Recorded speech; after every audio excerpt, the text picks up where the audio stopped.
The Chronicle of the Roman Empire from 27 BCE to 476 CE stands as one of the most studied, debated, and revered narratives in all of recorded human history. It is not merely the story of one civilization. It is the story of the world's first superpower, a society that reshaped law, governance, architecture, language, warfare, and religion for all that came after. This documentary, unfolding critical stages of that transformation, from the rise of Augustus to the collapse under Romulus Augustulus. What emerges is not a tale of simple triumph or tragedy, but the evolution of power, culture, and humanity itself. On the Ides of March, 44 BCE, Julius Caesar, dictator, conqueror, and reformer, fell beneath the daggers of his own Senate. 23 wounds opened his body, and with him, the Roman Republic bled out on the marble floor. His assassins, men like Brutus and Cassius, believed they were striking for liberty, that by ending the rule of one man, they would restore the ancient balance of the Republic. But what followed was not freedom, it was chaos. Rome was a republic in name, but by this point, it was already a corpse wearing its old robes. Years of civil war, corruption, and inequality had hollowed out its institutions. The Senate, once the center of Roman authority, had become a stage for ambition. Generals like Marius, Sulla, Pompey, and finally Caesar had marched their legions on Rome itself, each claiming to defend the state while seizing it for themselves. After Caesar's death, power once again lay in the streets. The senators who killed him expected applause from the people, but they misjudged the mood. The Roman mob did not cheer, they mourned. Caesar had fed them, entertained them, and forgiven their debts. His funeral, staged by his young heir Octavian and loyal ally Mark Antony, turned into a riot. The assassins fled the city. Out of this turmoil emerged three men who would claim to restore order: Mark Antony, Caesar's veteran lieutenant; Marcus Lepidus, a powerful politician; and Caesar's 19-year-old adopted son, Gaius Octavius, whom history would remember as Augustus.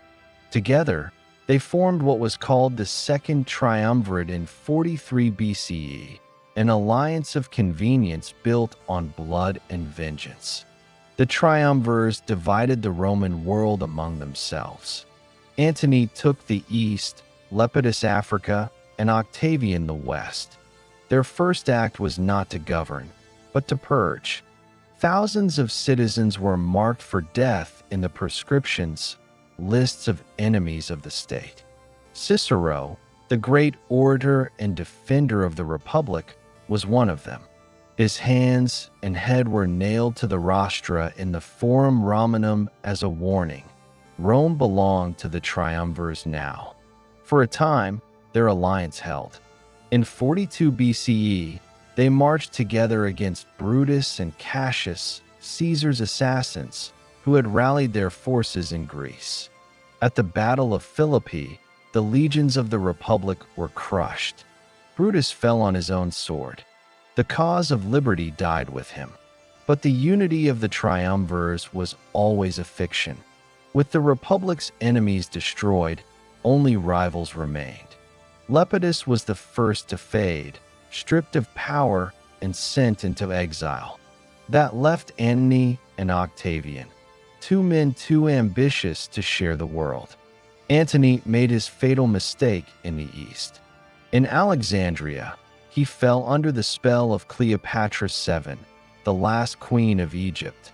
Their union was more than romantic, it was political. Together, they dreamed of an Eastern empire that could rival Rome itself. To the Roman Senate, this was treason. To Octavian, it was an opportunity. Octavian's campaign against Antony was fought not only on the battlefield, but in propaganda. He seized Antony's will and read it before the Senate, revealing that Antony planned to be buried beside Cleopatra in Egypt. Outrage swept Rome. The Senate declared war, not on Antony, but on Cleopatra. Yet everyone knew who the real enemy was. In 31 BCE, the two sides met at Actium off the western coast of Greece. It was a naval battle that would decide the fate of the ancient world. Octavian's admiral, Agrippa, outmaneuvered Antony's fleet. Cleopatra, sensing defeat, fled with her ships, and Antony followed. Their forces collapsed. The next year, Octavian invaded Egypt. Antony and Cleopatra, cornered in Alexandria, ended their lives rather than be paraded through Rome in chains. The age of the Ptolemies ended. Egypt became a Roman province. Octavian was now the undisputed master of the Mediterranean. But victory brought new questions. Rome had known dictators and generals before, but never a single permanent ruler. The Roman people had been taught to hate kings since they drove out their last one, Tarquin the Proud, in 509 BCE. How could Octavian rule without becoming the very thing Romans despised? He chose subtlety over force. In 27 BCE, standing before the Senate, Octavian performed a masterstroke of political theater. He announced that he was returning all his powers to the Republic. Senators, desperate for stability, begged him to stay. They granted him extraordinary authority and a new title, Augustus, the revered one. It was a bargain. Augustus claimed to restore the old republic, but in truth, he quietly replaced it with an empire. He retained control of the army, the provinces, and the treasury. The Senate still met, magistrates were still elected, but all decisions passed through him. Rome had a monarch in all but name, and he called himself Princeps, the first citizen. Thus, the Republic died not in flames, but in applause. No civil war, no revolution, just the illusion of tradition masking the reality of power. Rome entered a new era, one that would last nearly 500 years, the Age of Emperors. Under Augustus, the structures of imperial rule began to take shape. He reduced the legions to a professional standing army loyal to the state, not to individual generals. He created a permanent civil service to manage taxes, trade, and justice. He repaired temples, restored faith in the old gods, and rebuilt Rome in marble. The people, exhausted by decades of bloodshed, welcomed peace. Historians would later call this the Pax Romana, the Roman peace, but its foundation was laid here, in the ashes of the Republic. Augustus understood that power alone could not sustain an empire. It needed legitimacy, ritual, and myth. He became the living symbol of Roman order. To the average Roman, life improved. Grain shipments arrived reliably. Roads were safe. Pirates no longer terrorized the seas. The markets of Rome were filled with goods from every corner of the known world. Spices from Arabia, silks from China, gold from Nubia. The empire's borders stretched from the Atlantic to the Euphrates, from the forests of Gaul to the sands of Egypt. Yet beneath the peace, a quiet truth lingered. The Republic was gone forever. Rome's freedom, which had once inspired the ancient world, was now a memory. The Senate became a council of nobles serving imperial favor. Power had been centralized, and though few yet realized it, the destiny of Rome now rested on the will of one man. And in this transformation, the history of the Roman Empire was born. From this point forward, every triumph, every disaster, and every reform would trace its roots to the decision made in that Senate hall in 27 BCE. The death of the Republic did not just give birth to a new system, it gave birth to a new world. Centuries later, as emperors rose and fell, as Rome expanded and decayed, Augustus's creation would endure. His empire would survive plagues, invasions, and revolts. It would build monuments that still stand today and laws that still govern modern nations. The story of the Roman Empire, stretching from 27 BCE to 476 CE, is one of ambition, order, faith, and collapse. It began in marble and ended in ruin, but it never truly disappeared. And as the curtain rises on this vast history, we begin not with conquest, but with the quiet triumph of one man, Augustus, the founder of the Roman world. When the Senate granted Octavian the title Augustus in 27 BCE, the Roman Republic had ended quietly, without a formal decree and without a civil funeral. The young ruler stood before the same senators who once feared kingship above all things, and they now called him the revered one. It was the beginning of the Roman Empire, not proclaimed with trumpets or parades, but disguised as the restoration of republican order. Augustus understood that empires survive not by force alone, but by illusion, the illusion of choice, of tradition, of continuity. He presented himself not as a monarch, but as the first citizen, the princeps civitatis. He refused the crown, accepted the Senate's honors, and claimed to have returned the Republic to its people. Yet, in truth, every lever of power, from the legions to the treasury, rested in his grasp. For the first time, Rome had a single, permanent leader, and the Mediterranean world exhaled after a century of bloodshed. Augustus's brilliance lay not merely in conquering rivals, but in reshaping Rome's politics and soul so completely that few realized the Republic was gone until generations later. When Augustus assumed power, Rome was scarred. Civil wars had emptied its coffers, farms lay abandoned, and thousands of veterans roamed homeless. He began with reform, not conquest. He reorganized the army into 28 legions, loyal to him personally, but paid from the state treasury, reducing the chaos of private warlords. He established a standing navy to secure trade routes, turning the Mediterranean into what poets soon called Mare Nostrum, our sea. In the city itself, Augustus launched an unprecedented program of public works. He restored hundreds of temples, built new forums, theaters, aqueducts, and the majestic Arapaces, the altar of peace. "I found Rome a city of brick," he later claimed, and left it a city of marble. It was both an architectural achievement and political theater, a visible statement that divine order had returned. Taxation, administration, and provincial governance were restructured. The empire was divided into senatorial provinces, peaceful and governed by former magistrates, and imperial provinces, frontier zones ruled by the emperor's legates.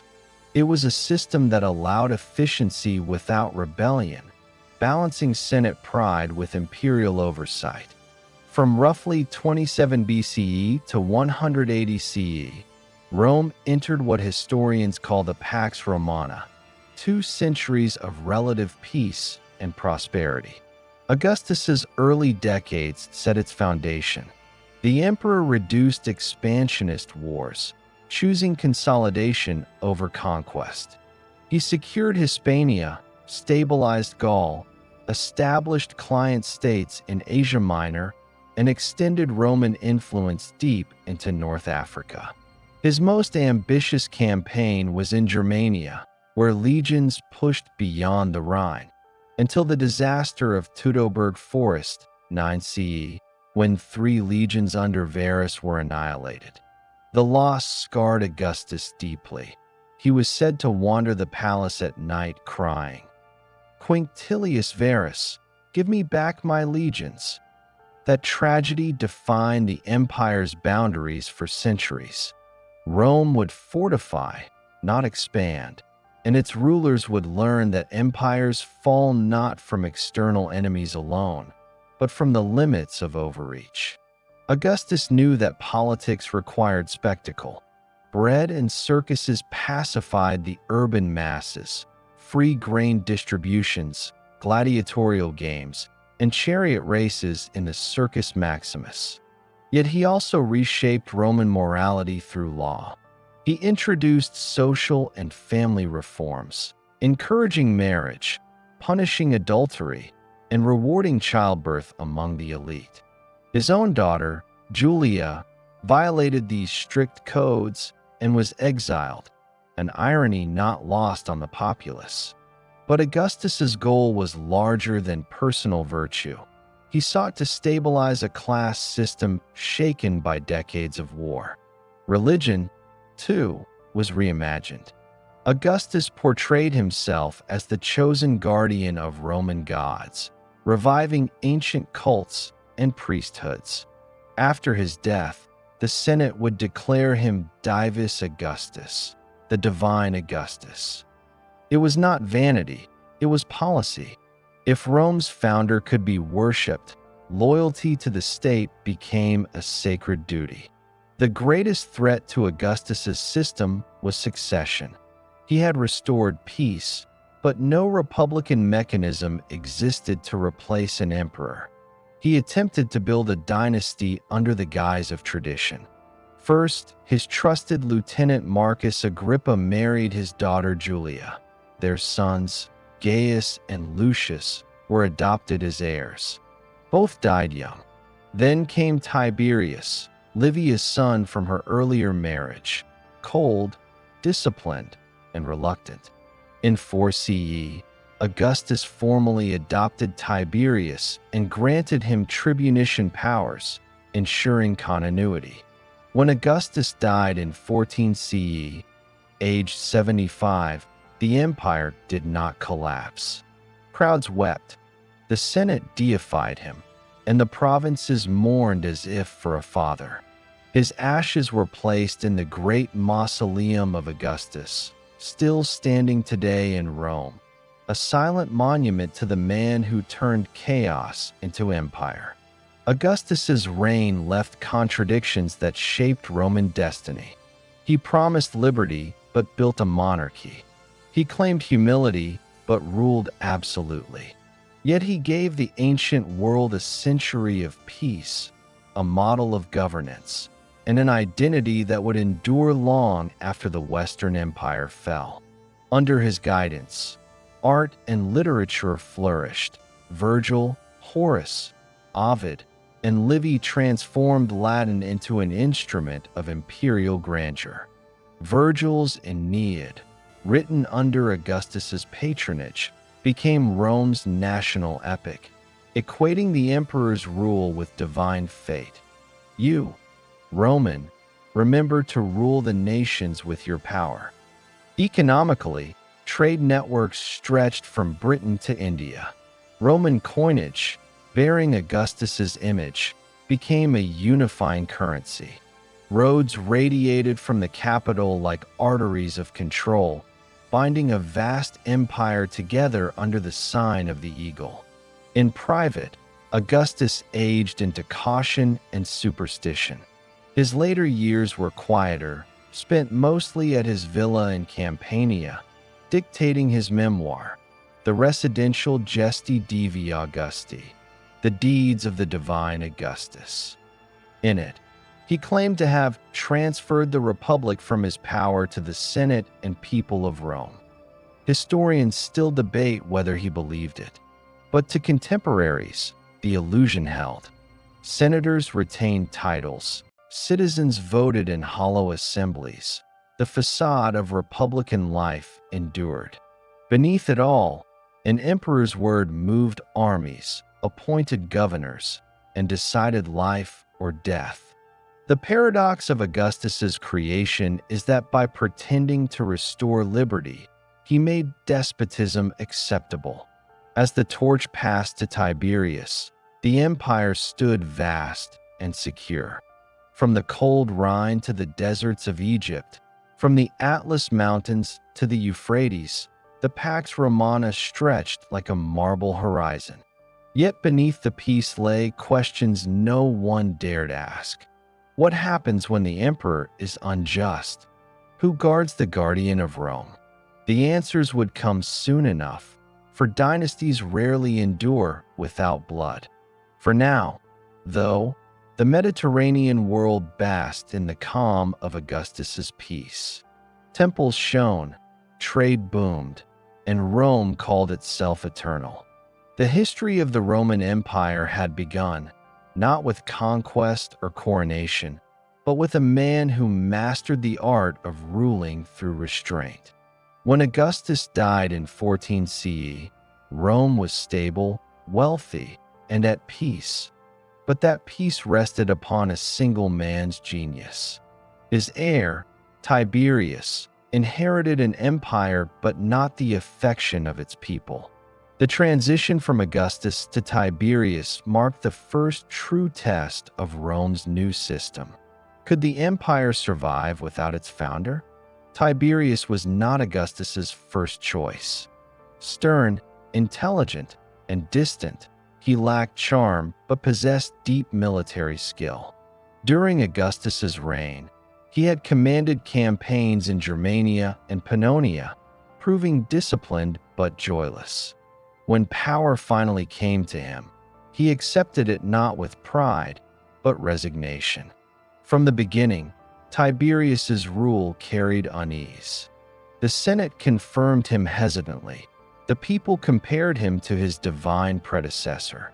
He maintained Augustus's policies, defending borders, balancing the treasury, and avoiding costly wars. Yet his cold manner alienated both the Senate and citizens. Suspicion became the hallmark of his reign. Plots, real and imagined, multiplied. Tiberius empowered the Praetorian Guard, Rome's elite palace soldiers, under the command of Lucius Aelius Sejanus. Sejanus became his right hand, manipulating arrests, trials, and executions in the name of loyalty. By 26 CE, weary of politics, Tiberius withdrew to the island of Capri, ruling from afar. There, dark rumors grew, tales of cruelty, paranoia, and secret vices. Whether true or exaggerated by later historians like Tacitus and Suetonius, the image stuck: an emperor detached from humanity, devoured by fear of betrayal. When Sejanus plotted to seize power, Tiberius struck ruthlessly. Sejanus and his family were executed, his allies hunted down. The Senate trembled. By the time Tiberius died in 37 CE, Rome sighed with relief. His reign had preserved order but drained joy from the empire. He had proven that stability could exist without affection, but only for a time. The next emperor, Gaius Caesar, known as Caligula, was everything Tiberius was not: young, energetic, adored. The grandson of Augustus's hero, Germanicus, he seemed destined to restore glory and charm to imperial rule. When he took power, crowds celebrated him as a living god of hope. For the first months, Caligula governed wisely. He ended treason trials, recalled exiles, and granted bonuses to soldiers. But in late 37 CE, after a severe illness, his personality changed dramatically. Whether the sickness affected his mind or merely stripped away restraint, ancient writers agree: something in him broke. Caligula began to treat power as performance. He demanded divine honors, built golden statues of himself in temples, and mocked senators publicly. He staged gladiatorial games of extraordinary cruelty and bankrupted the treasury with lavish feasts and monuments. Most shocking were his personal eccentricities. He supposedly planned to appoint his horse, Incitatus, as consul, perhaps satire, perhaps delusion. He ordered random executions, even of nobles, for amusement.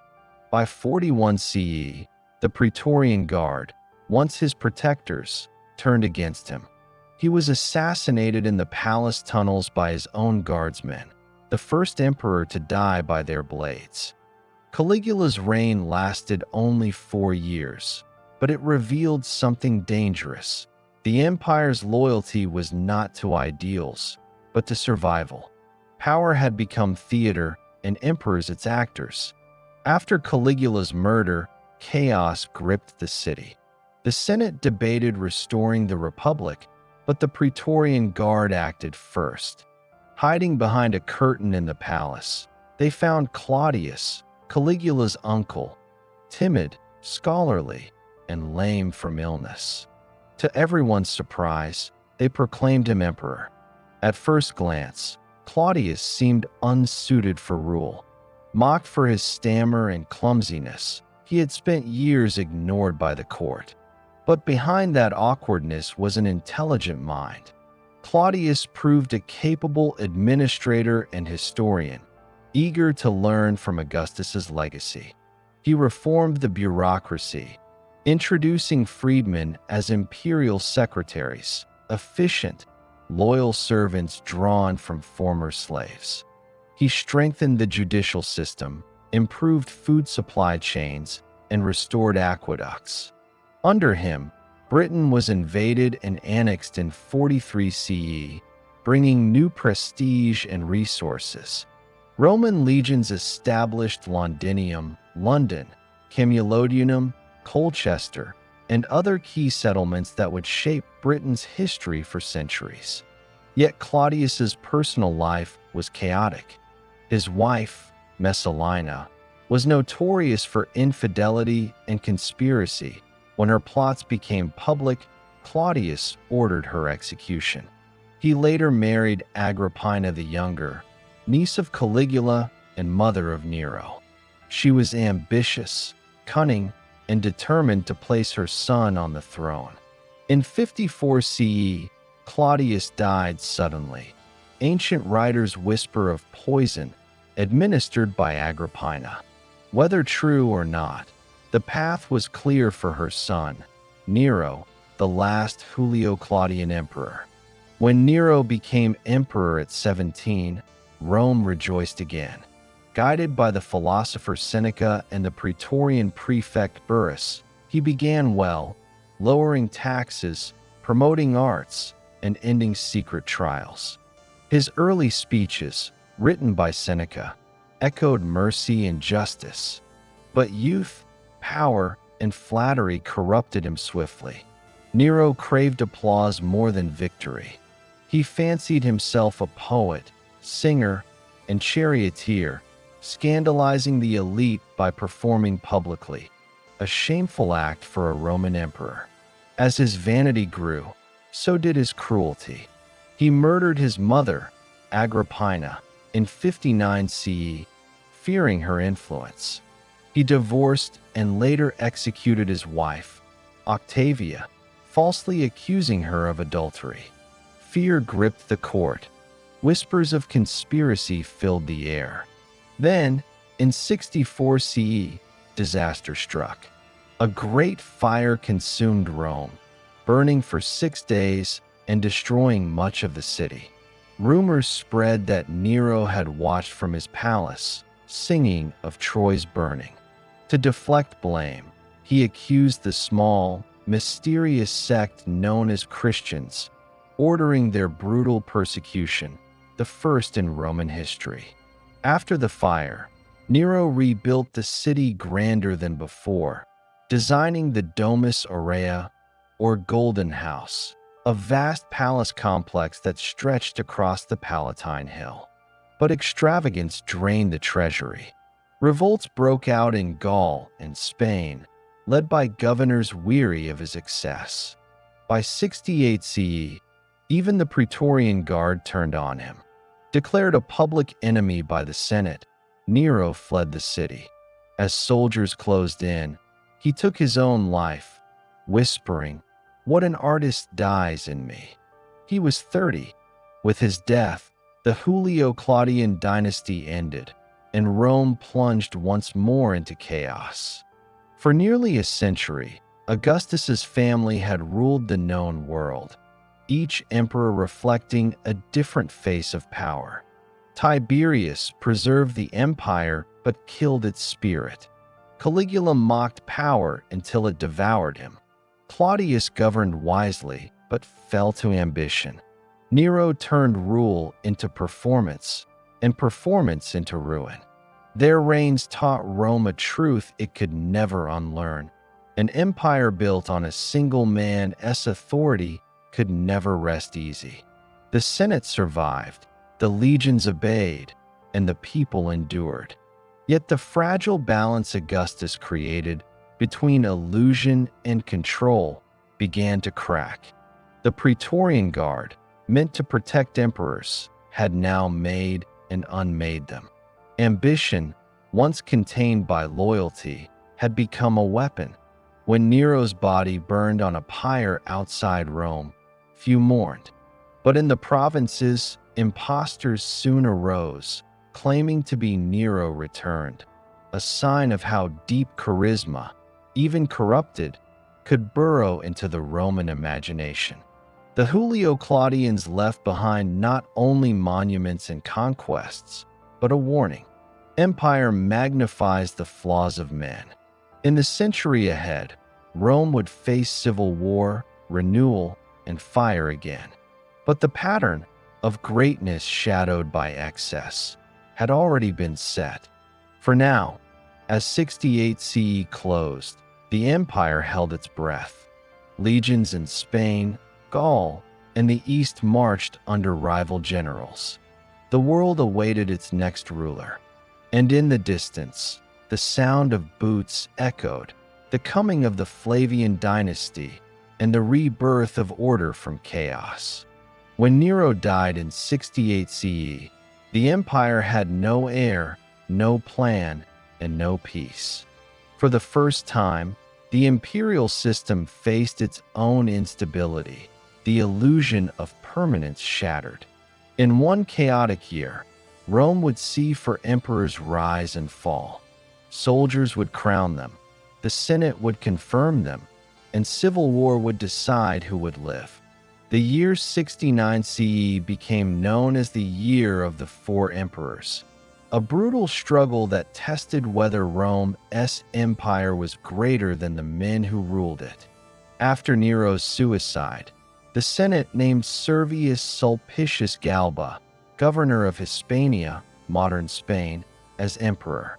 A stern old soldier, Galba marched on Rome with his legions, promising reform and discipline. But his severity alienated both the Senate and the soldiers who had made him emperor. In January 69 CE, the Praetorian Guard turned on him. As his carriage passed through the Forum, they dragged him out and cut him down. His successor, Otho, seized power but lasted only 3 months before being defeated in battle by another rival, Aulus Vitellius, commander of the German legions. Vitellius entered Rome in triumph, but his victory was short-lived. In the east, a more disciplined general had been proclaimed emperor by his troops, Titus Flavius Vespasianus, known to history as Vespasian. By December of that same year, Vespasian's forces captured Rome. Vitellius was killed on the palace steps, his body thrown into the Tiber. The chaos ended, and a new dynasty began, one founded not on birthright, but on merit. When Vespasian took power, the empire was exhausted. Provinces had rebelled, legions were divided, and the treasury was empty. Yet in this ruin, he saw opportunity. Vespasian was not of noble blood. He came from modest origins, the son of a tax collector from the Italian countryside. His rise through the ranks of the army made him a symbol of Roman pragmatism, competence over pedigree. From the beginning, Vespasian focused on rebuilding stability. He reformed the finances, imposing new taxes, even on public toilets, which he justified with the saying, "Money has no smell." He restored discipline to the legions, reduced corruption, and ensured that imperial succession would rest with his sons, Titus and Domitian. In the east, his generals completed the suppression of the Jewish revolt, 66 to 73 CE. Jerusalem fell in 70 CE, and the temple, the holiest site of the Jews, was destroyed. The victory was commemorated with the Arch of Titus, which still stands in Rome today, its carvings showing Roman soldiers carrying the spoils of the temple. Vespasian's reign brought back a sense of order and confidence. With Marcus Aurelius, the empire gained not only a ruler but a thinker. Trained in Stoic philosophy, he believed that duty and reason were the highest virtues. Yet his reign tested those beliefs to the limit. Almost immediately, disaster struck. A devastating plague, possibly smallpox, swept through the empire, killing millions. At the same time, new threats emerged on the northern frontiers. The Marcomannic Wars raged along the Danube, as barbarian tribes pressed against the borders. For years, Marcus lived among his soldiers in the freezing north, enduring hardship and leading by example. It was during these campaigns that he wrote his Meditations, a private notebook of reflections on virtue, resilience, and mortality. In one passage, he reminded himself, "Accept whatever comes to you woven in the pattern of your destiny, for what could more aptly fit your needs?" Despite the turmoil, Marcus remained devoted to justice and order. But his reign also revealed the limits of Rome's golden age. The plague weakened the economy, and the frontiers grew harder to defend. When Marcus died in 180 CE, he left the throne to his son Commodus, breaking the long tradition of adoption by merit. With that decision, the delicate balance that had sustained the Pax Romana began to unravel. By the late 2nd century CE, Rome stood unmatched. The empire encompassed nearly all of the Mediterranean world, stretching over 5 million square kilometers, home to some 60 to 70 million people. Roads spanned mountains and deserts. Aqueducts carried water to distant cities. Latin and Greek united diverse peoples under one imperial order. For generations, Romans had known only peace. The Pax Romana that began under Augustus had endured for nearly 200 years. Taxes were fair, justice predictable, and the army disciplined. Provincial elites prospered, and the idea of being Roman transcended geography. But beneath the marble calm, change was coming. The same peace that made Rome powerful had also made it complacent. Economic inequality widened, military recruitment faltered, and the borders strained under pressure. The empire had reached its greatest height, and, unknowingly, its turning point. When Marcus Aurelius died, so too did an era.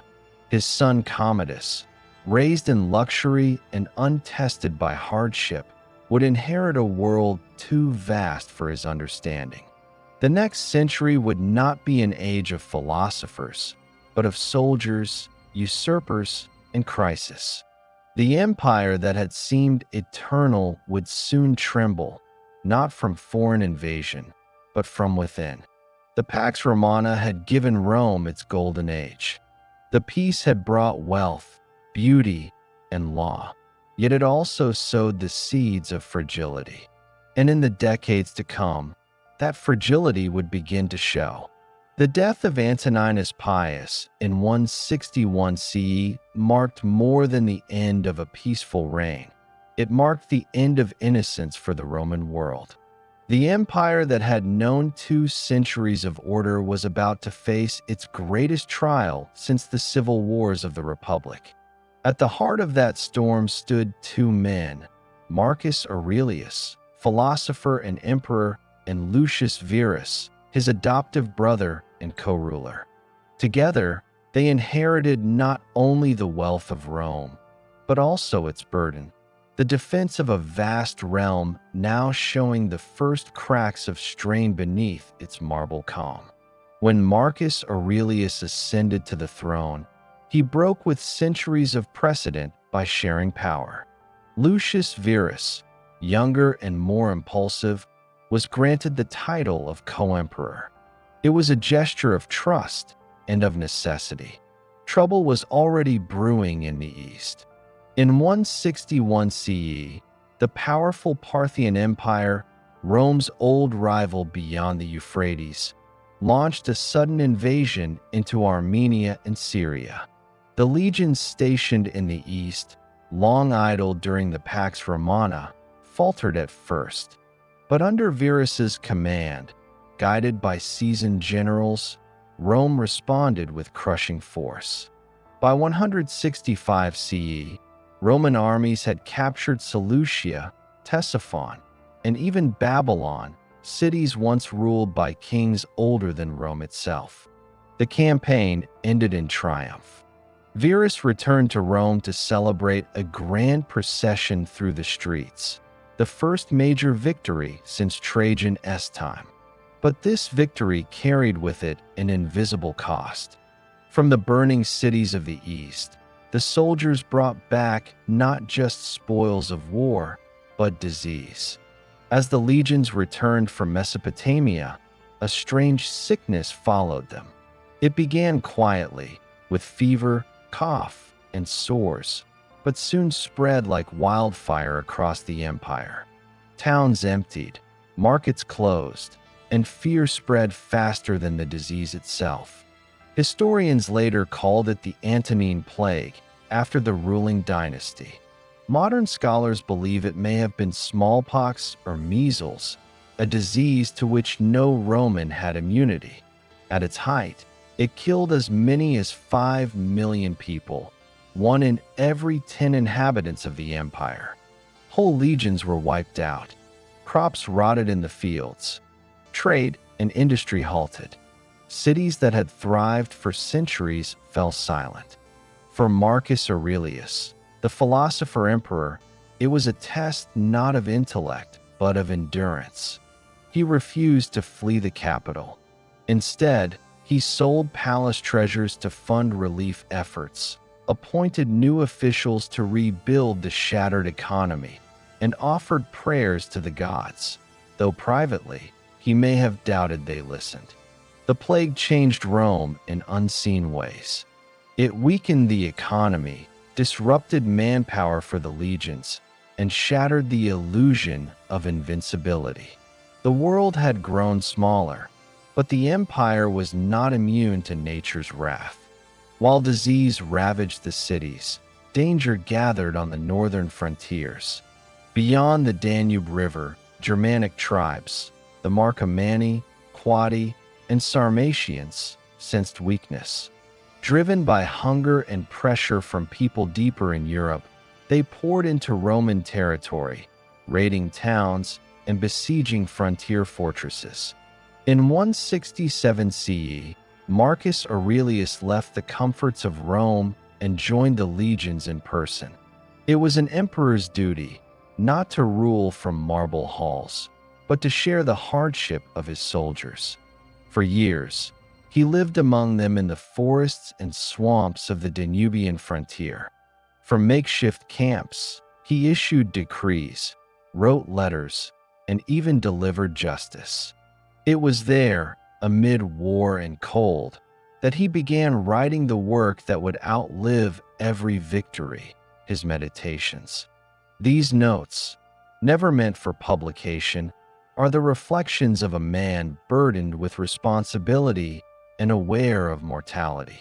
In them, he reminds himself to remain calm in chaos, to see beyond pain, and to remember that all empires fade, that even Rome is only dust in the hands of time. He wrote, "You could leave life right now. Let that determine what you do and say and think." For the soldiers who saw him, Marcus was not just an emperor. He was an anchor of resolve. His presence steadied them. And though the wars dragged on for more than a decade, Rome endured. In the midst of these crises, tragedy struck. Lucius Verus, the co-emperor, died suddenly in 169 CE, likely a victim of the plague. His death left Marcus to rule alone, the last of the philosopher kings. Despite grief and exhaustion, he pressed on. He reorganized the armies, rebuilt fortifications, and began a slow counteroffensive against the northern tribes. By 175 CE, after years of battle, the Danubian front stabilized. Rome still stood strong, but peace remained fragile. As Marcus campaigned on the frontier, word reached him that Avidius Cassius, governor of Syria and one of his most trusted generals, had declared himself emperor. Cassius, deceived by false news that Marcus had died, believed he was saving the empire from chaos. When the truth emerged that the emperor lived, his rebellion collapsed. His own soldiers turned on him, killing him before Marcus could even reach the east. When the severed head of Cassius was brought to Marcus, the emperor refused to see it. Instead of vengeance, he sought forgiveness for those who had followed the rebel. It was an act of mercy rare in Rome's long history of civil bloodshed. Marcus traveled through the east afterward, to Egypt, Judea, and Greece, reaffirming unity. His reign, despite war and plague, was a testament to endurance. In his final years, the emperor returned once again to the Danube. The tribes were restless. Peace could not hold without his presence. Now an old man, weary and ill, Marcus Aurelius continued to command from the frontier. In Vindobona, modern-day Vienna, he fell sick, likely of the same plague that had haunted his reign. Surrounded by soldiers, he summoned his son Commodus, then 19, and prepared him for the throne. Marcus Aurelius died in March 180 CE, aged 58. The legions mourned him deeply. Across the empire, temples were raised in his name. He was remembered not as a conqueror, but as a man who faced the storms of his age with wisdom and dignity. His death marked the true end of the Pax Romana, that long, golden age of peace and stability. What followed would be a darker era, one that revealed the cracks beneath Rome's marble surface. When Commodus became emperor, he inherited an empire that still glittered, but beneath the surface, it was fraying. Unlike his father, he cared little for philosophy or duty. He saw the empire as his inheritance to enjoy, not his responsibility to guard. Where Marcus had sought to preserve the republic's dignity, Commodus sought spectacle and glory. He renamed Rome itself Colonia Commodiana, the colony of Commodus. He fought in the arena as a gladiator, dressed in lion skins, claiming to be the reincarnation of Hercules. Senators and generals watched in horror as the emperor of the known world slaughtered men for sport before cheering crowds. Under his rule, corruption deepened. The treasury was drained by extravagance. Provinces grew restless. The Praetorian Guard, once Rome's protectors, became its greatest threat, selling influence to the highest bidder. By 192 CE, conspiracy gathered in the shadows. His mistress Marcia, his chamberlain Eclectus, and the Praetorian prefect Laetus feared for their lives. On New Year's Eve, as Commodus prepared to appear in public as a gladiator once more, they sent an assassin to his bathhouse. That night, the emperor was strangled. With his death, the Antonine dynasty, which had guided Rome for nearly a century, came to an end. The next morning, the Senate declared Commodus a public enemy. His statues were torn down, his name erased from inscriptions. But the damage could not be undone. Rome had lost more than an emperor. It had lost the last traces of the stability that had defined its greatness. The years between 161 and 192 CE marked the transition from Rome's golden age to its long decline. The Antonine Plague had weakened the empire's foundations. The endless wars drained its strength, and the death of Marcus Aurelius ended the era of wise, just rulers. What followed would be a century of chaos, of civil wars, short-lived emperors, invasions, and fragmentation.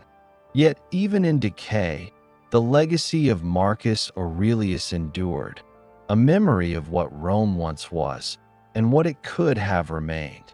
As the historian Cassius Dio later wrote, Rome changed from a kingdom of gold to one of rust and iron. The philosopher had passed, the plague had done its work, and the eternal city was about to face its greatest trial, the crisis of the 3rd century. When Commodus fell to an assassin's hand on the final night of 192 CE, Rome awoke not to relief, but to uncertainty.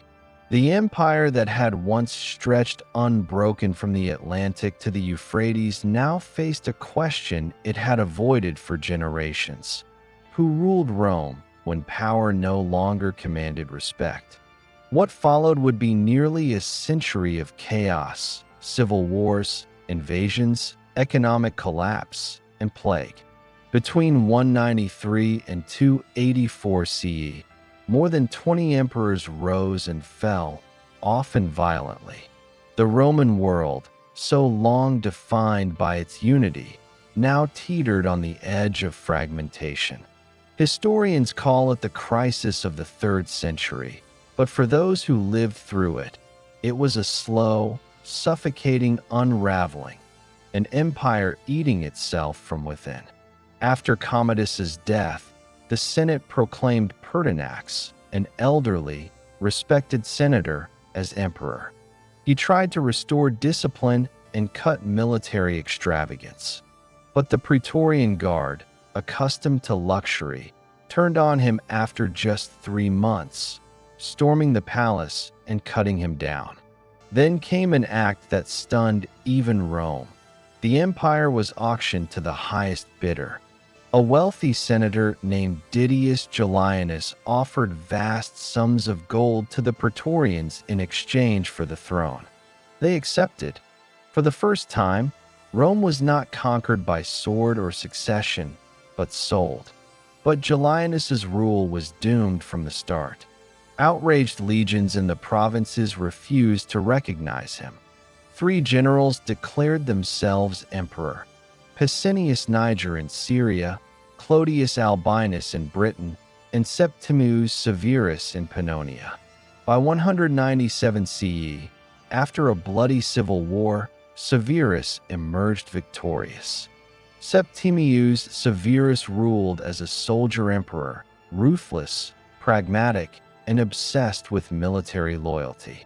He dismissed the Senate's authority and expanded the army's privileges, declaring, "Enrich the soldiers, and the rest will not matter."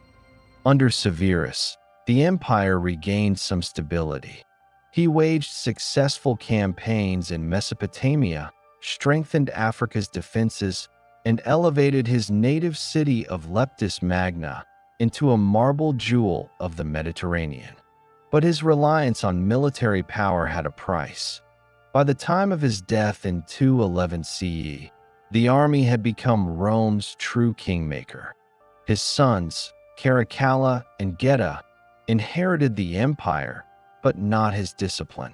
Within a year, Caracalla murdered Geta in their mother's arms, turning the palace into a crime scene. Caracalla's reign, 211 to 217 CE, was marked by brutality and ambition. In 212 CE, he issued the Constitutio Antoniniana, granting Roman citizenship to all free men in the empire. It sounded noble, but its true purpose was financial, to widen the tax base. He also waged constant campaigns along the German frontier and in the east, where in 217 CE, he was assassinated by his own soldiers on the road to Carrhae, the same soil where Crassus had fallen centuries earlier. For a brief time, his praetorian prefect Macrinus seized the throne, but he, too, was overthrown within a year by forces loyal to Caracalla's family. Thus began the strange and tragic rule of the Syrian dynasty, the house of Elagabalus and Severus Alexander. Elagabalus, a teenage priest from Syria, brought scandal to Rome. He introduced the worship of the sun god Elagabal, married a Vestal virgin, and defied every Roman tradition. His eccentricity outraged the Senate and alienated the legions. In 222 CE, he and his mother were murdered by the Praetorian Guard. His cousin Severus Alexander, only 14, replaced him. The empire hoped for stability, and for a while, it seemed possible. Guided by his wise mother, Julia Mamaea, Alexander ruled with moderation, promoted education, and sought peace. But the empire's borders no longer obeyed Rome's will. In 224 CE, a new Persian dynasty rose, the Sassanids, under Artaxerxes, fiercer and more organized than their Parthian predecessors. They struck deep into Roman Mesopotamia, calling themselves heirs to the ancient kings of Persia and promising to reclaim all lands once ruled by Cyrus the Great. When Alexander tried to negotiate peace, his soldiers mocked him for weakness. In 235 CE, they turned on him during a campaign in Germania and murdered both him and his mother. With his death, the Severan dynasty ended, and the empire entered its darkest age. What followed defies belief.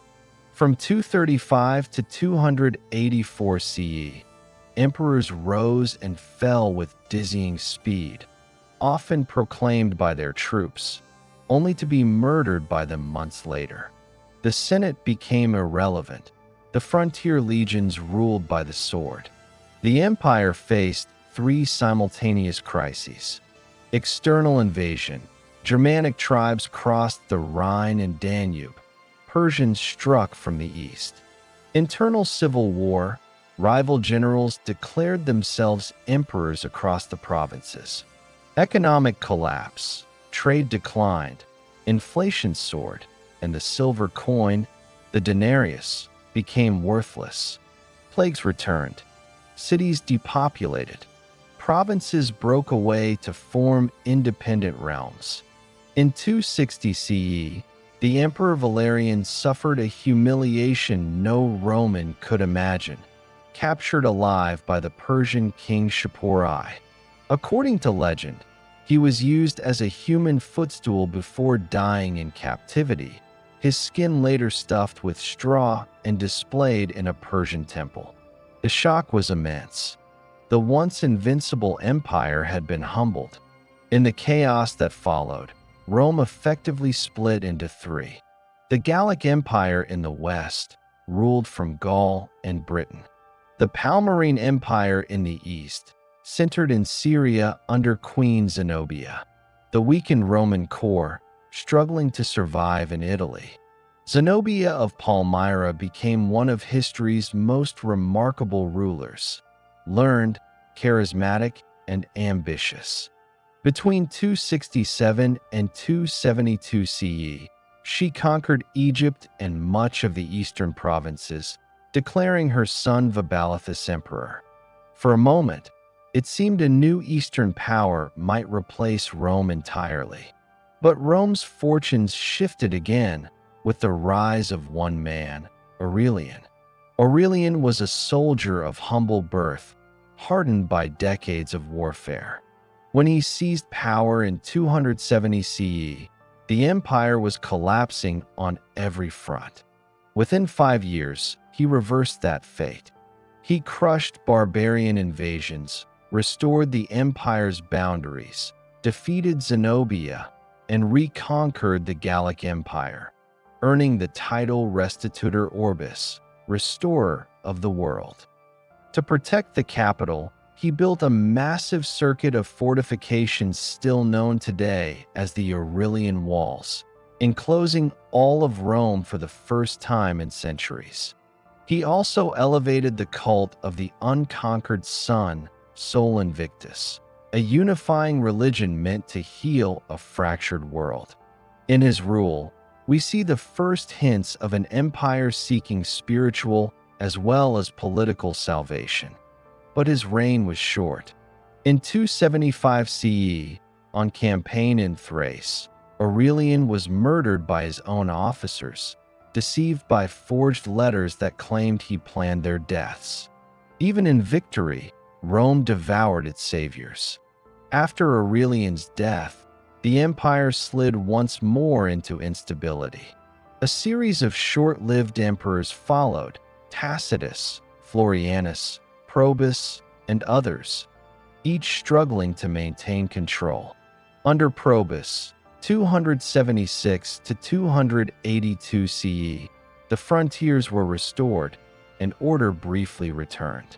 He even encouraged soldiers to plant vineyards and rebuild devastated towns. But like so many before him, he fell to mutiny.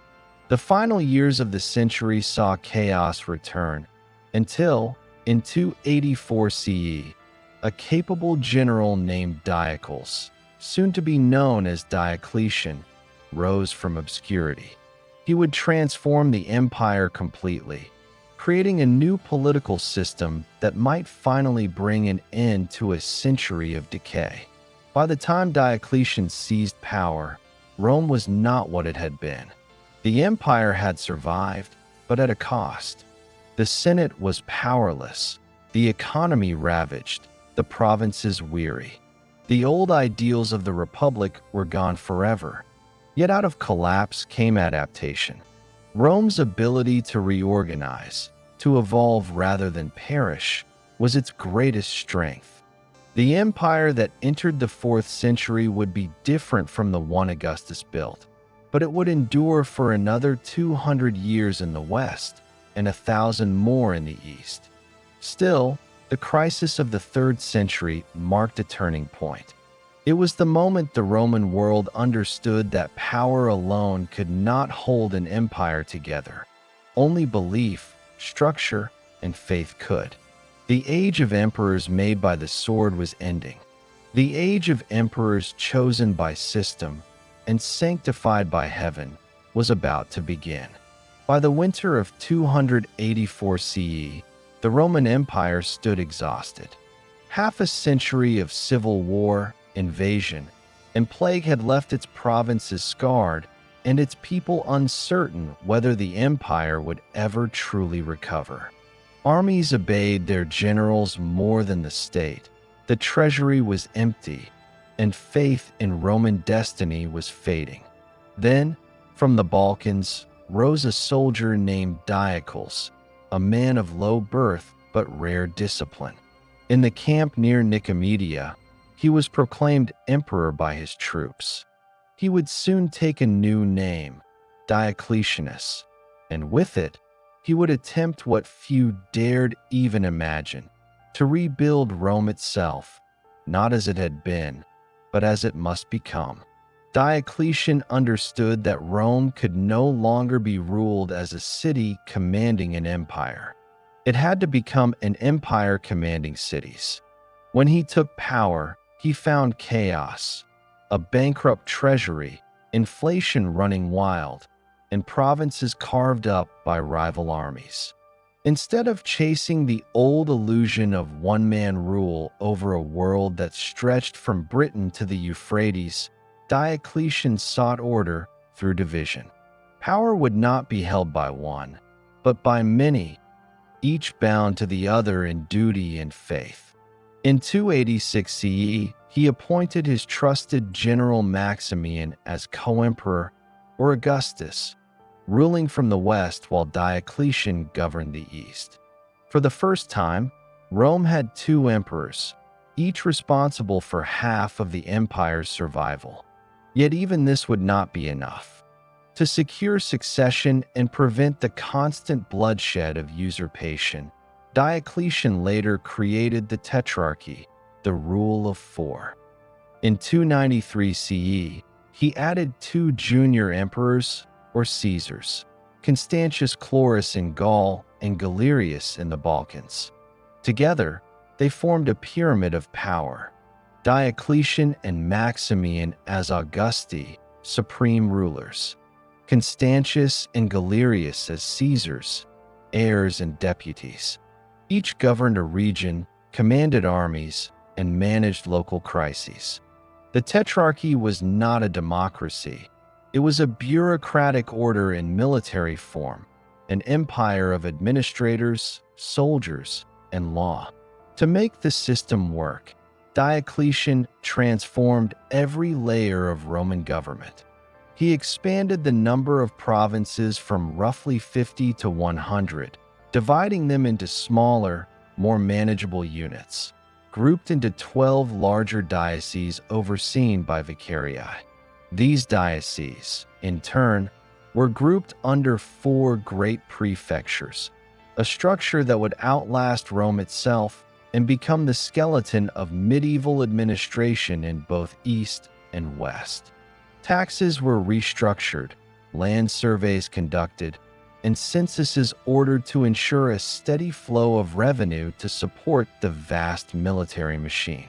The empire, once ruled by the whim of emperors, was now run through written law and fixed hierarchy.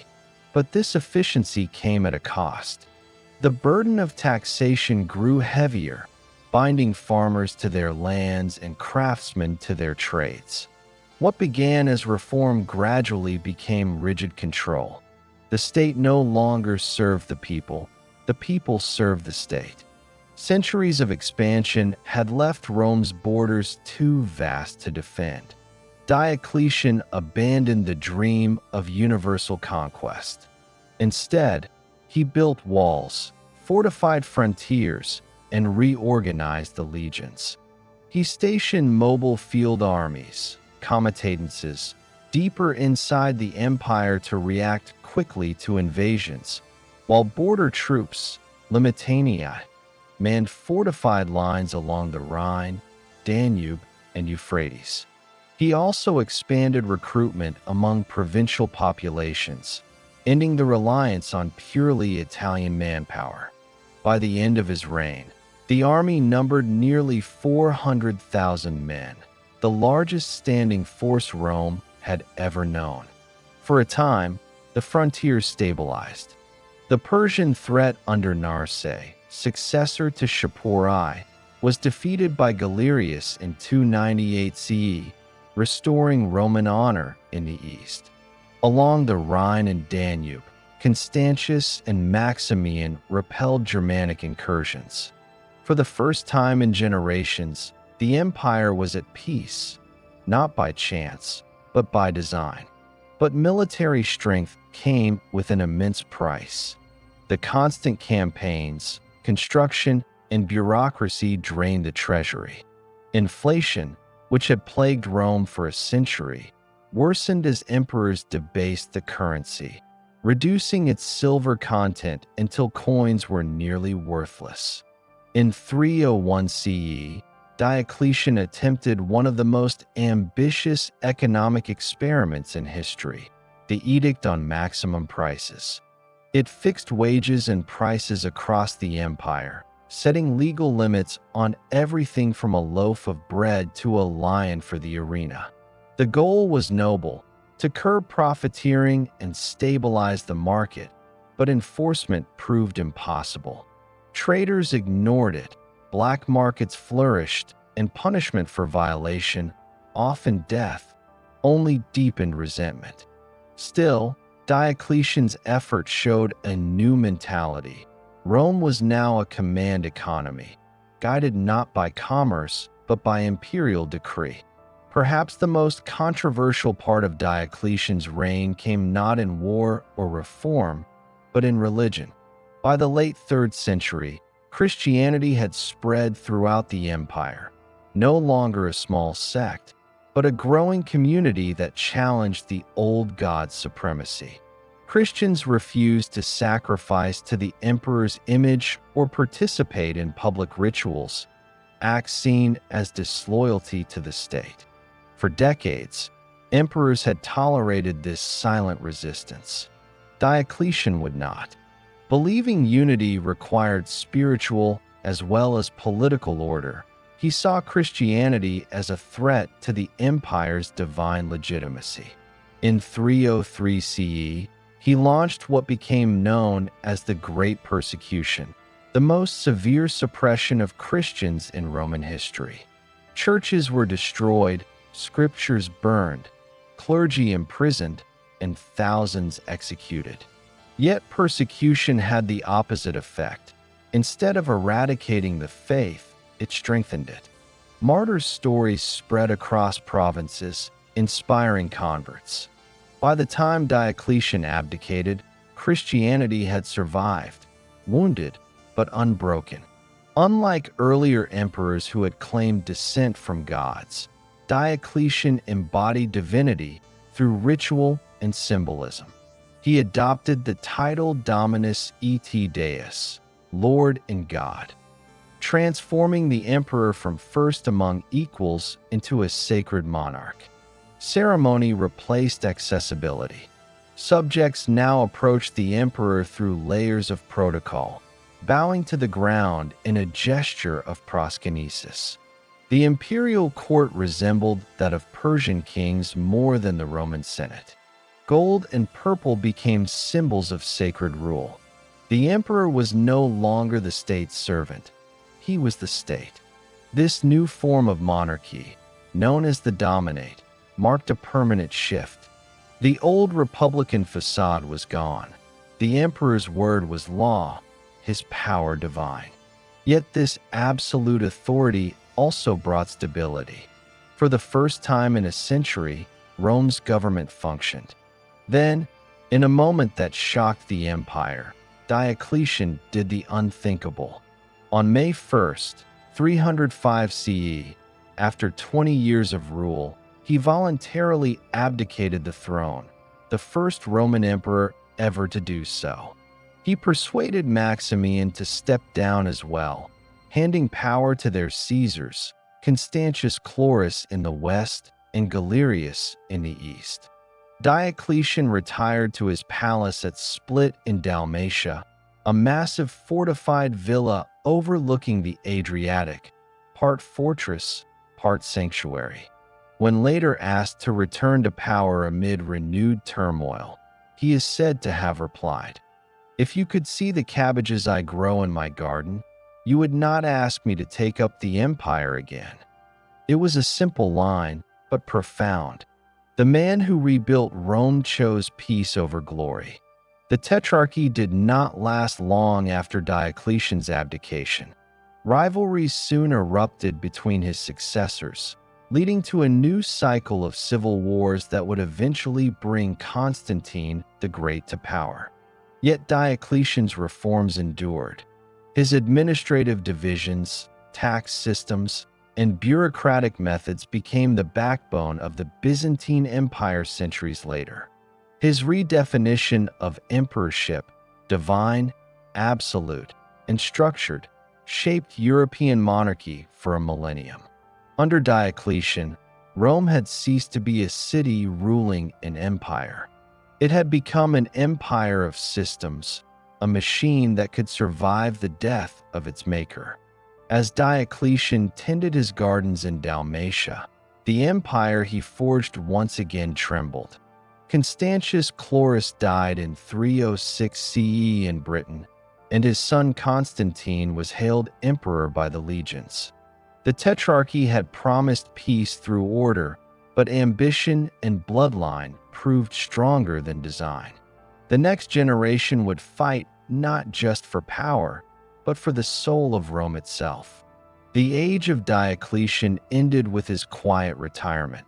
The age of Constantine would begin with thunder and revelation.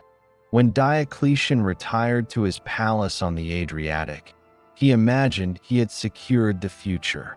The empire was divided, disciplined, and, for the first time in decades, stable. But within a year of his abdication, that illusion began to unravel. In 306 CE, the Western Emperor Constantius Chlorus died while campaigning in Britain. His troops, loyal and battle-hardened, hailed his son Constantine as emperor. It was an act of defiance against the delicate order Diocletian had built. By proclaiming Constantine without approval from the other rulers, the soldiers had cracked the foundation of the Tetrarchy. What followed was another civil war, but one that would reshape the spiritual destiny of Rome itself. Constantine had been born around 272 CE in Nisus, modern Niš, Serbia, the son of Constantius Chlorus and a woman named Helena, who legend would later venerate as Saint Helena. Raised among soldiers, he witnessed firsthand the discipline and hardship of military life. He was educated at Diocletian's court and learned the politics of empire, its glory and its deceit. When his father died, Constantine was already a seasoned officer. His claim to power rested not on senatorial intrigue, but on the loyalty of the legions. Over the next 16 years, he would fight his rivals across Europe, Maxentius in Italy, Licinius in the east, until only he remained. The defining moment came on October 28, 312 CE, just north of Rome, at the Milvian Bridge over the Tiber River. Constantine faced Maxentius, who had declared himself emperor of the West. On the eve of battle, according to the historian Lactantius, Constantine experienced a vision. In the sky, he saw a cross of light and the words in hoc signo vinces, "In this sign, you will conquer." That night, he ordered his soldiers to mark their shields with the Chi-Rho, the monogram of Christ. The next day, Constantine's forces crushed Maxentius's army. Maxentius himself drowned in the Tiber as his bridge collapsed. When Constantine entered Rome, he did not visit the pagan temple of Jupiter. Instead, he credited his victory to the Christian God. It was a moment of seismic transformation. The Roman Empire, whose emperors once claimed descent from the gods, now bent its destiny toward a single, unseen deity. The year after his victory, Constantine and his eastern co-emperor Licinius issued the Edict of Milan. It granted freedom of religion to all citizens, ending centuries of persecution. For Christians, the edict was salvation. For Rome, it was revolution. Christianity went from an outlawed sect to a state-protected faith. Churches were rebuilt, confiscated property restored, and clergy exempted from taxes. Constantine himself funded new basilicas, including the Lateran Palace in Rome and the first Church of the Holy Sepulchre in Jerusalem. The empire that had once crucified Christ's followers now built monuments in his name. But Constantine's motives were complex. He was not yet baptized, nor did he abolish pagan rituals outright. To him, Christianity offered unity, one God, one faith, one emperor. In a world fractured by decades of war, that promise of moral order was irresistible. Peace between Constantine and Licinius did not last. Tension between the two halves of the empire grew as each claimed divine favor. In 324 CE, Constantine marched east. At Adrianople, then Chrysopolis, his armies destroyed Licinius's forces. By the end of the year, Constantine ruled as sole emperor, the first to do so in nearly 40 years. He celebrated his victory not as a conqueror of men, but as the instrument of divine will. The age of the Tetrarchy was over. The age of Constantine the Great had begun. Rome, the eternal city, was ancient, magnificent, and obsolete. It was distant from the empire's richest provinces and vulnerable to attack. Constantine needed a new center, one that looked eastward toward trade, wealth, and the rising influence of the Greek-speaking world. On the site of Byzantium, a Greek port on the Bosporus, he built a new capital, Constantinople, the city of Constantine. Construction began around 324 CE and was formally dedicated in 330 CE. It was conceived not merely as a city, but as a symbol, a bridge between East and West, pagan and Christian, empire and eternity. Its broad avenues, marble forums, and golden churches gleamed with imperial ambition. The old Senate was re-established there. The empire's treasury and archives moved east. Constantinople would endure long after Rome fell, the living continuation of imperial power for another 1,000 years. As Constantine's favor deepened, so did Christianity's transformation from a persecuted faith to a political institution. He summoned bishops, funded councils, and made theological debate a matter of state. In 325 CE, he convened the Council of Nicaea, the first ecumenical council of the Christian Church. Its purpose, to settle disputes over Christ's nature, particularly the teachings of Arius, who argued that the Son was inferior to the Father. The council, with over 300 bishops, condemned Arianism and affirmed that Christ was homoousios, of one substance with the Father. The resulting Nicene Creed became the cornerstone of Orthodox Christian belief. Constantine did not dictate doctrine, but his involvement marked a turning point.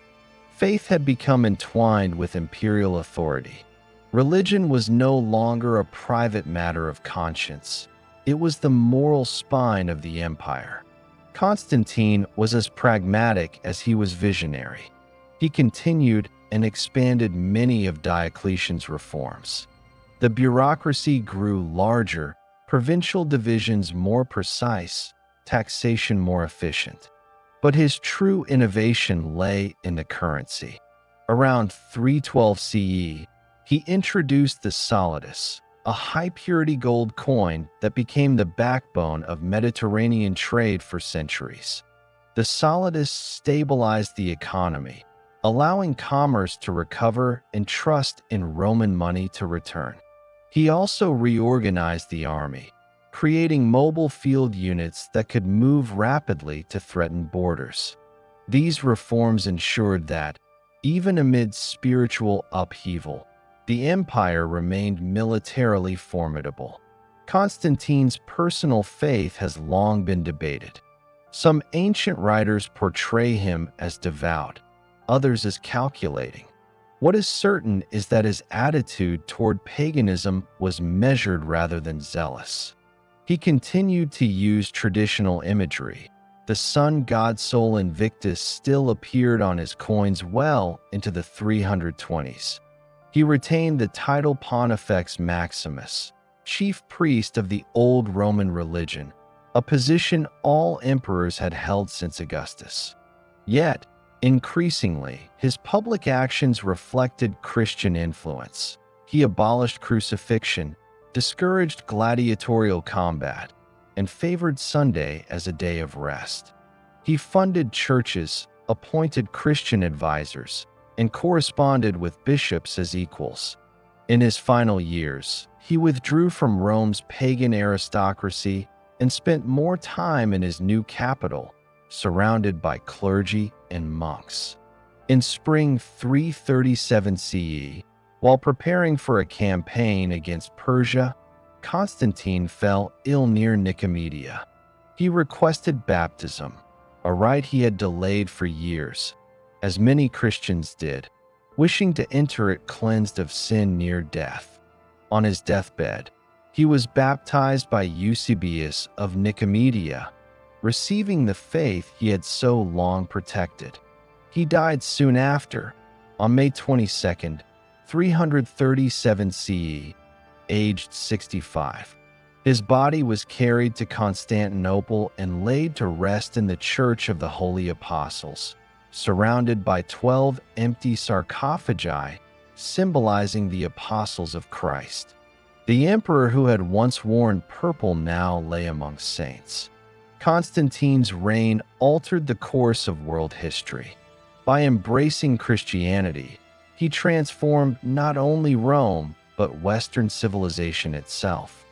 His reforms stabilized the state, his coinage endured for centuries, and his city became the beating heart of the Byzantine Empire.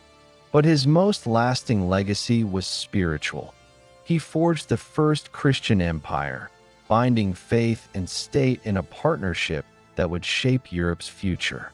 After his death, his sons, Constantine II, Constans, and Constantius II, divided the empire among themselves, continuing his dynasty and his vision. Yet the seeds of division were already sown. The church he unified would soon fracture in debate. The empire he ruled alone would again split in rivalry. Still, Constantine's impact was irreversible.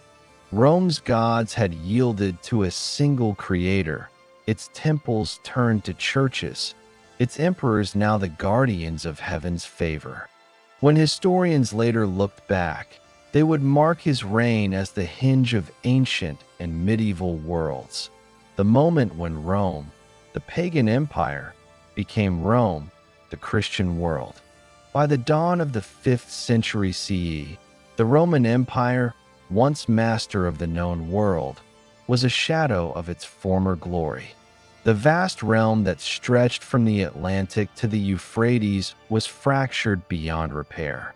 The Western Empire, centered in Italy, could barely defend its own borders, while the Eastern Empire in Constantinople was focused on survival through diplomacy and wealth rather than conquest.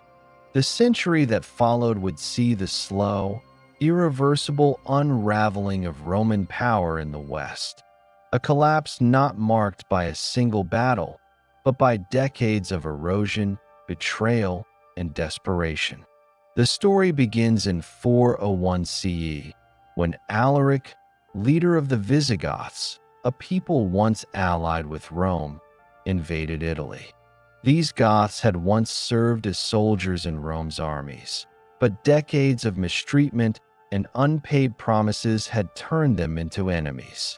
The Roman general Stilicho, himself of barbarian descent, managed to repel Alaric temporarily, but his victory was fleeting. Rome's strength was brittle, its army more mercenary than Roman, and its political leadership paralyzed by internal distrust. By 408 CE, Emperor Honorius, ruling from the safety of Ravenna, ordered the execution of Stilicho.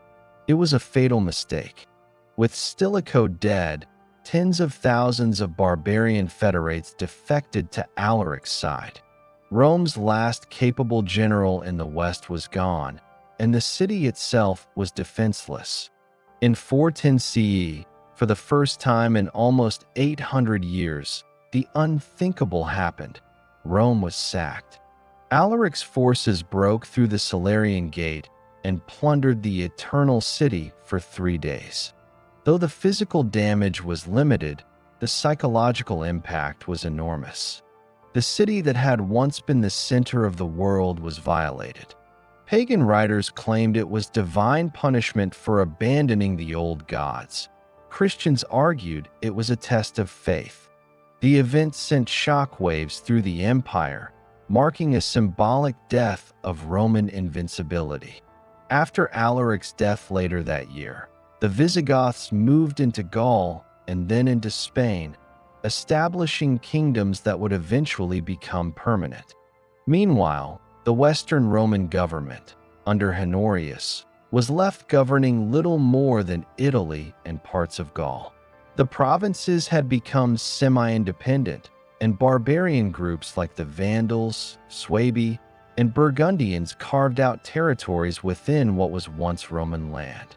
The Eastern Empire, under Theodosius II, offered little help. Constantinople was preoccupied with defending its own frontiers and maintaining stability through treaties. In essence, the Western Empire had been abandoned. It could no longer rely on its Eastern counterpart for troops, money, or leadership. By the 430s, a new and terrifying force appeared, the Huns. Led by Attila, they swept through the Balkans, terrorizing both the Eastern and Western empires. Rome, unable to stop them militarily, paid heavy tribute to avoid destruction. When Attila turned his attention westward, chaos followed. In 451 CE, the Huns invaded Gaul, but were stopped by a coalition led by the Roman general Flavius Aetius at the Battle of the Catalaunian Plains. It was one of the last great victories for Rome, but it came too late to change the empire's fate. Aetius, often called the last of the Romans, understood the delicate balance that held the Western Empire together. He relied heavily on alliances with barbarian groups, using diplomacy where force had failed. But his success bred jealousy. In 454 CE, Emperor Valentinian III, influenced by court intrigue, personally murdered Aetius. The act was suicidal. With Aetius gone, Rome lost its final competent defender. The following year, Valentinian himself was assassinated, and the empire spiraled into anarchy. In 455 CE, the Vandals, under King Genseric, sailed from North Africa and sacked Rome again. This time, the destruction was more severe, and the looting lasted for 2 full weeks. The Vandals stripped the city of its treasures and carried off captives, including members of the imperial family. The word vandalism would later be born from this act, a lasting symbol of barbarian defiance against the old empire. The Western Roman Empire was now little more than a name. The emperors who followed were puppets, controlled by generals, Germanic warlords, or the ambitions of the Eastern court. Provinces like Gaul and Spain were gone, North Africa was lost to the Vandals, and Britain had been abandoned decades earlier. Italy itself was filled with rival warlords competing for power. The machinery of Roman governance, the legions, the bureaucracy, the tax system, had collapsed under its own weight. By 470 CE, the Western Empire existed only on paper. In Gaul, the Franks were expanding under Clovis. In Spain, the Visigoths ruled, and in North Africa, the Vandals controlled the Mediterranean trade routes that once sustained Rome's economy. Even in Italy, Germanic mercenaries were the real power behind the throne. Then came Odoacer, a Germanic leader who had risen through the Roman army. In 476 CE, he deposed Romulus Augustulus, the last Western Roman emperor. The symbolism was profound. A boy emperor named after Rome's founder, removed by a barbarian general. Odoacer did not claim the imperial title. Instead, he sent the imperial insignia to Emperor Zeno in Constantinople, declaring himself merely the ruler of Italy under the Eastern Emperor's nominal authority. The The Western Roman Empire had ceased to exist. To contemporaries, it did not feel like an instant collapse. Many still believed the empire lived on in some form. The Senate continued to meet for a time, and Roman laws persisted under Odoacer's rule. But history recognizes 476 CE as the conventional end, the moment the Western Empire fell and the classical world gave way to the medieval. The Eastern Empire, later known as the Byzantine Empire, survived for nearly another 1,000 years. It preserved Roman law, Greek culture, and Christian theology, serving as a bridge between antiquity and the Middle Ages. Yet even the Byzantines viewed themselves not as a new civilization, but as Romans. Their emperor still bore the title Basileus ton Romaean, Emperor of the Romans. The Roman idea endured long after the Western Empire's ashes cooled. So what truly caused the fall? Historians have debated this for centuries. Some blame economic decay, the endless wars, the heavy taxation, and the reliance on slave labor. Others point to military overextension, the moral decline of Roman citizens, or the corruption of the ruling class.